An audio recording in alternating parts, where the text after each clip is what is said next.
गोपाळदादा पाटील यांच्या जन्मजयंतीनिमित्त वृक्षारोपणाचे वितरण बेडगाव येथील दिवंगत नेते गोपाळदादा पाटील यांच्या 86व्या जन्मजयंतीनिमित्त तसेच जागतिक पर्यावरण दिनाचे औचित्य साधून शुक्रवार तारीख 5 रोजी युवा नेते माजी ग्रामपंचायत सदस्य दत्तकुमार पाटील, सिद्धांत पाटील व सुप्रिया पाटील यांच्या वतीने शाळेतील मुलांना वह्या, पुस्तकं तसेच खाऊ वाटप करण्यात आला।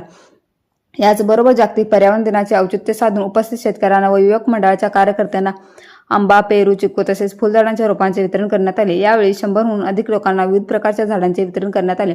स्वर्गीय गोपाळदादा पाटील यांच्या फोटो प्रतिमेचे पूजन माजी जिल्हा पंचायत सदस्य अशोक आर्गे, युवा नेते दत्तकुमार पाटील यांच्या हस्ते करण्यात आले। तर कर्नाटक काँग्रेस महिला जनरल सेक्रेटरी सौ सुप्रिया दत्तकुमार पाटील यांनी पूजा करून आरती केली। यावेळी जिजामाता महिला बँकेच्या सदस्या कविता जनवाडे, कल्पना पाटील, प्रीती संगपाळ, हर्षराणी कोळी इत्यादी उपस्थित होत्या। तसेच या प्रसंगी माजी ग्रामपंचायत अध्यक्ष शिवानंद बिजले, धनाजी चव्हाण अक्कोळ, बेडखेळचे माजी ग्रामपंचायत उपाध्यक्ष विनोद वरुटे, छत्रपती शिवाजी तरुण मंडळाचे अध्यक्ष अजित पाटील, सागर पाटील, विजय देसाई, सचिन शेळके, सुरेश पाटील, बाबू बत्ते, डॉक्टर नामदेव पाटील, तानाजी शेळके, विवेक कानेटकर, नानासो पाटील, बाबासाहेब घोटणे, नितीन वाडेकर, नेताजी केलेदार, रवी जनवाडे, प्रदीप जटार, शीतल घोटके, सलीम मुल्ला इत्यादी उपस्थित होते। विशाल क्रांती न्यूज प्रतिनिधी राजू संगपाळ, शमनेवाडी।